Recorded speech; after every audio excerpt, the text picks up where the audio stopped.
माऊली एक मिनिट आता जरा दोन शब्द ऐका. हा स्टार्ट.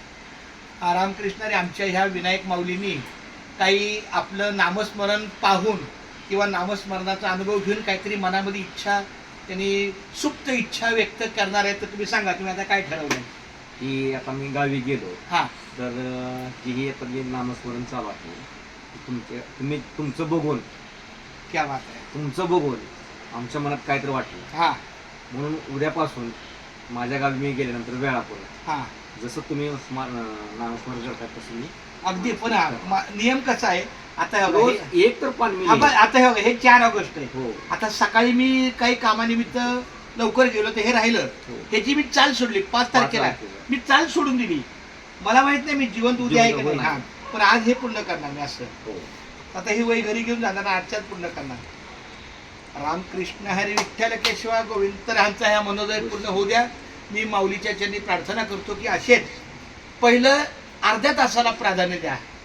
लगेच मी 25 पानं लिहिणार असं नाही बरं का माऊली. हो.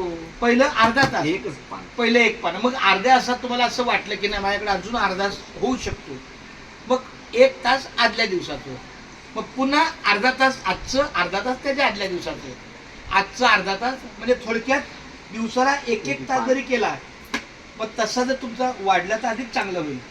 आणि तो ह्यांना मी एक डेडलाईन दिलेली आहे की सगळ्यात पहिला छोटासा एक तुम्ही जो नियोजन म्हणतात तर आपलं संत रोहिदास मंदिर 2022ला उघडलेलं आहे. तर 22 पर्यंत तर तुम्ही लिहा.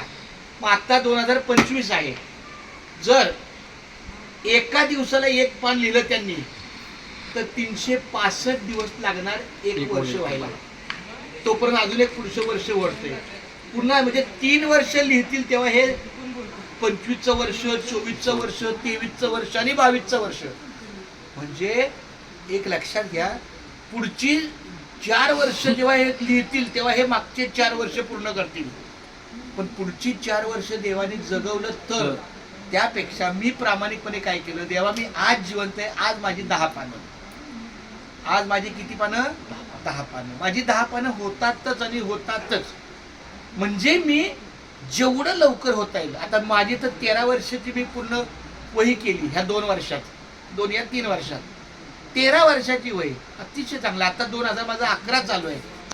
अजून भगवंताने उद्याचा दिवस दिला, अजून 10 पानं मागं, अजून परवाचा दिवस दिला, अजून 10 पानं मागं. देवाला आता काळजी लागली पाहिजे ह्याला किती दिवस जागवायचं. लक्षात आलं. आता सध्या माझं टार्गेट आहे 2006 पर्यंत. कारण आमचे बंधू, आमचे दादा सूर्यकांत पांडुरंग कारंडे यांची मृत्यूच्याच वेळेला माझी वारी सुरू झाली. तर 2006ला त्यांचं निधन झालं. तर किमान माझ्या अकलीचा बोध 2006ला झाला. तर मी सध्या काय पहिलं काय केलं होतं, 2022ला माझी लग्नाची 25वी, बरोबर आहे, आणि वयाची 50वी. 2022ला माझे वयाचे 50 वर्ष झाली आणि देवा 2022ला माझी लग्नाची 25 झाली. पण 2 नंतर पुन्हा मी असं विचार केला, देवा कोरोना होईपर्यंत, मग कोरोनाला आलो. नंतर पुन्हा देवा अजून मला 2016ला माझी आई वारली. मग असा विचार केला, देवा 2016 पर्यंत मी लिहिण्याचं टार्गेट ठेवलं, तोपर्यंत तू मला साथ दे. 2016 गेलं. नंतर देवा 2013 माझे वडील गेले. आता 2011. आता माझ्या डोक्यात काय, देवा आता कमीत कमी 2006 पर्यंत मला लिहिण्याचं सद्बुद्धी दे. माझा हात चांगला ठेव, माझं आरोग्य चांगलं ठेव. देवाला काळजी वाटली पाहिजे की ह्याला जगवायचंय तर ह्यो वय पूर्ण करून दे. लक्षात घ्या, देवावर भार सोपून या. आपला भार देवाला काळजी वाटली पाहिजे. उगाच जनाबाई म्हणत नाही विठ्ठला वेळ काय ते धरीला पंढरीचा चोर आणि गळा बांधून या दोर. अहो या पोराला चोर म्हणलं त्याला राग येईल, आपण पोटच्या पोराला चोर म्हणलं तर राग येईल. पण हक्कानं आपण पांडुरंगाला चोर म्हणू शकतो. जनाबाई म्हणते विठ्ठलाला धरीला पंढरीचा चोर, आणि नुसता चोर नाही, गळा बांधून या दोर. तू एवढा मोठा चोर आहे ना, तुझ्या गळ्याला दोर बांधून मी आणणार आहे. त्यामुळं अशी भक्ती या आपल्या सेवेतून व्हावी. धन्य आम्ही जन्म आलो, दास विठ्ठलाचे झालो, या वाक्यावर मी जगण्याचा प्रयत्न करतोय. आणि मागे झाले पाहू नका, पुढे जामीन आहे तुका. सतत माझी विनायकला एक विनंती आहे, आता इथून पुढं कुठलाच मागचा गुघाणीचा विषय काढायचा नाही. मुळीच नाही. काही असतो, मी तुमचे 5 वाजल्यापासून मी तुमच्या सोबत आहे. खूप तुमचं जुनं ऐकलं. तो काय हरिपट आहे का? नाही. तो अभंग आहे का? नाही. ती काही नामावली आहे का? नाही. मग ती का तोंडातनं घालवायची? आणि आपल्या पण वधवून घ्यायची काय अभंग आहे का पाठ व्हायला? मग तो म्हणून विषयच नाही. विषय तो माझा झाला नारायण. प्रत्येकाने ठरवलं पाहिजे माझा विषय नारायण झाला पाहिजे. त्यामुळे तुमचा पण विषय काय झाला पाहिजे? नारायण झाला पाहिजे. विषय तो माझा झाला नारायण. आणि हरी माझ्यावर एक सेकंड होऊ द्या. बोला हरी बोला, हरी बोला, नाहीतरी अबोला, नाहीतरी अबोला. नाहीतरी अबोला. म्हणजे एकतर तुम्ही हरीचं नाव घ्या, नाही तर गप्प बसा. व्यर्थ गलबला करू नका. बोला व्यर्थ गलबला करू नका. व्यर्थ गलबला म्हणजे विनाकारण तोंडाची वायफळ.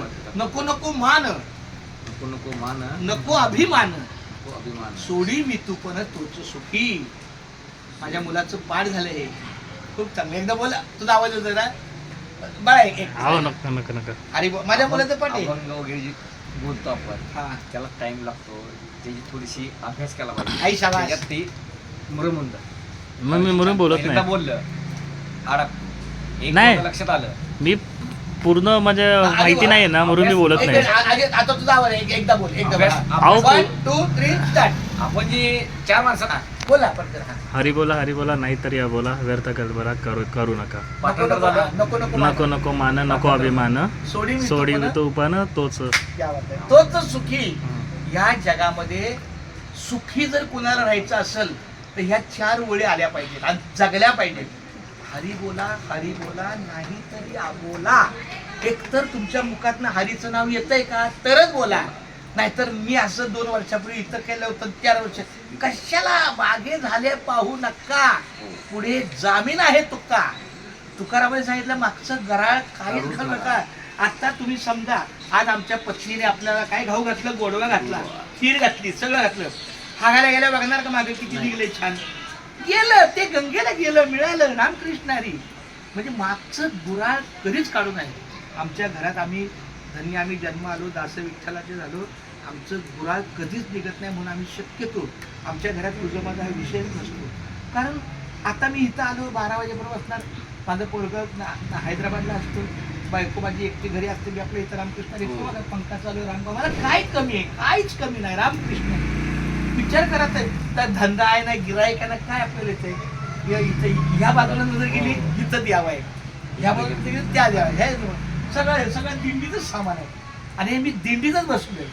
म्हणजे मला सतत इथं बसल्यावर काय राहतं, माझ्या पाचजणाच्या पालखीत आहे. हे काय नामाचं आमची पालखी. हिथं बघा पालखीचा बघा, हिथं पण नाव आहे. हे उचला, एक काढा जरा.